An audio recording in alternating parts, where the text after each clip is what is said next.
In 2024, the Sahel accounted for 51% of all terrorism deaths globally, while overall conflict deaths in the region exceeded 25,000 for the first time since the inception of the index. Of these, 3,885 were attributed to terrorism. Terrorism deaths here are now 10 times higher than in 2019, and the Sahel region remains the global epicenter of terrorism, accounting for over half of all terrorism-related deaths in 2024, with the number of countries affected actually increasing.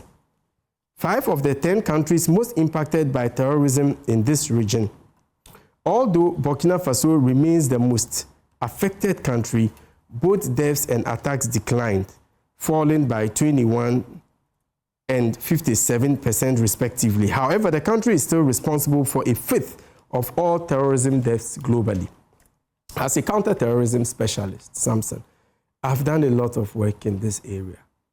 I have sat on an Okada from Burkina Faso into Ghana.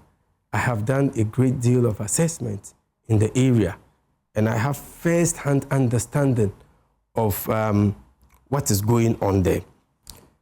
You read a statement from Dr. Baumia talking about deepening ties with our neighbors. It's a good call, but you remember what the former president went to say in Washington, that there were activities of Wagner and all that in Burkina Faso, and it didn't go down well with them. And it strained our ties until His Excellency John Dramani Mahama was elected. A lot of work has gone into mending those ties. That is why I was not surprised in the first place when Traore came to town. And a lot of commentary went into that. But the thing is, we cannot fight it alone. You see, because of the tightly knit nature of our society within the West African subcontinent, whatever happens in one country can easily spill over into another country. That is why sub-regional and international cooperation is extremely key. It is very regrettable that this has happened. And I must say, I have spoken with sources, different stakeholders, from national security to civil society organizations. And I do know for a fact, with documentary evidence, that a lot of work had gone into that already, because it is not the first time.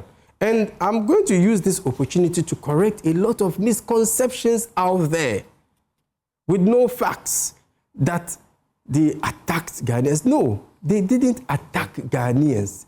And there is sufficient evidence to prove that they didn't attack Ghanaians. And the National Security Coordinator is up to the task. And a lot of work is being done in that regard. You see, the way you manage situations when things happen is extremely critical. So first and foremost, when the incident happened, the Ghana and Burkinabe authorities sprang to action.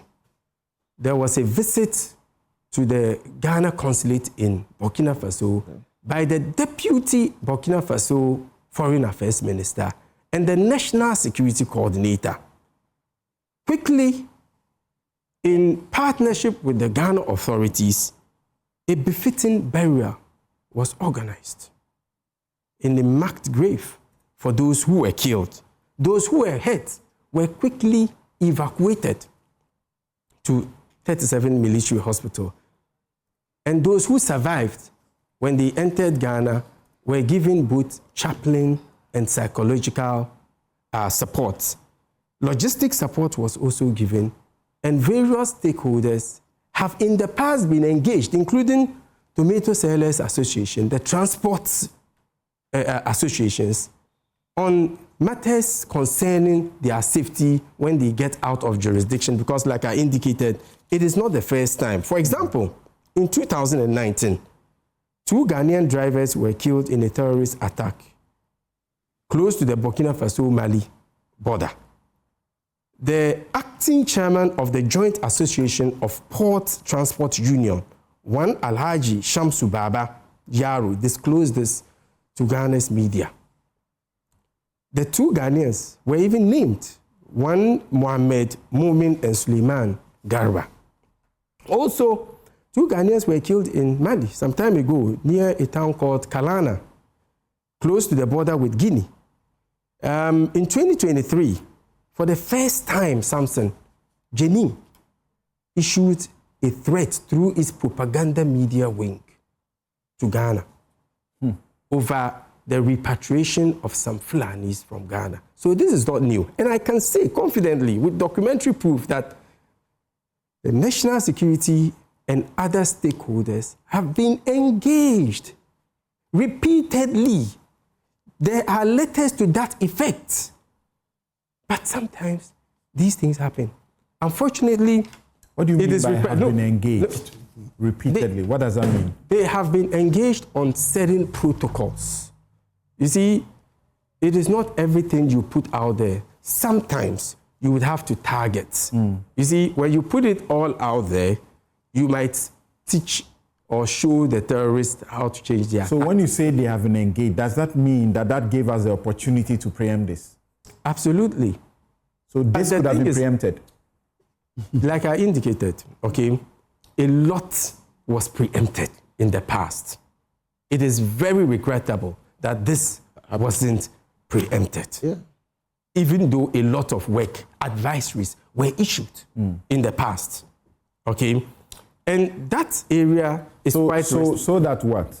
You sit in your country and then you preempt, a security situation in another country. Is that it? No. If there is a deep sense of collaboration between Ghana and Burkina Faso, we are able to preempt some of these things from happening in the first place, okay? In some instances... What will the preemption, what form will it take? And in the past, when it happened, what form did it take? Well, it can be based on intelligence reports. That points to the fact that terrorists intend attacking a certain facility and so take immediate steps. Within a certain time? Within a certain time, okay? And this doesn't only even happen between countries, amongst countries within the sub-region, even international partners who have ears on the ground. So if the security intelligence get to know that, what do? Immediately, they action. They engage relevant stakeholders. So that they would have gone to these traders and say, don't go to Burkina. Don't go at this time. All right. Or use that route. Okay? Or take certain measures that I might not be able to say on TV. Okay. Ensure this doesn't happen. Or travel and you know, at all.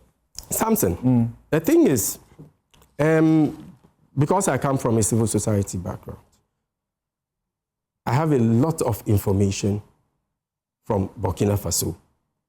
As a matter of fact, I have persons who are on the list of the media propaganda distribution list of these terrorist groups, including Jenin. And so based on open source information, this attack was coordinated and it wasn't only targeted at the Ghanaians. Different sites were attacked on that day. Some attacked the arterial routes, just like it is happening in Mali. In some cases, the terrorists have a tight noose around the capital to ensure that supplies don't get in, they don't go out, because they know it is a function of the state. It makes the state effective, okay? So they attack the arterial routes. Some attacked telecommunication networks, whilst another group attacked a market where the Ghanaians were. So it was not only Ghanaians who were killed in that attack. Many others, including a military barracks, was attacked that day. Okay, so civilians were killed, soldiers were killed, and after that, Jenin issued a video praising their soldiers for that attack and even indicating the number of persons they had killed. In some cases, they go to communities and attack civilians because, one, they want to send a clear message that you dare not cooperate with government. They want to instill fear. Do you see anything concrete happening on the back of this that will stop any future occurrence? Absolutely. The Ghana authorities are in constant touch with the Burkinabes. In fact, on Thursday, our Foreign Affairs Minister, Honorable Sam Okudzeto-Ablakwa, arrived in Ouagadougou, and he was received by the Burkinabe Foreign Affairs Minister. A lot of work is going into this. Investigation has started, but let's be mindful of the fact that this is jurisdictional in nature. Titao is over 300 kilometers from Paga. You don't just, so when I hear people talking about some of these issues, I cringe, because you don't just dispatch investigators to Burkina Faso. No, it has to be done in line with certain practices, okay? Because we are talking about Ghanaians going into Burkina Faso. And we are, I must say, without mincing words, that the government is getting almost a perfect cooperation from the Burkinabe counterparts, and progress is being made. I cannot say all on TV, but surely a lot of lessons have been learned, and going forward, certain practices would have to change to ensure that this doesn't happen again. All right.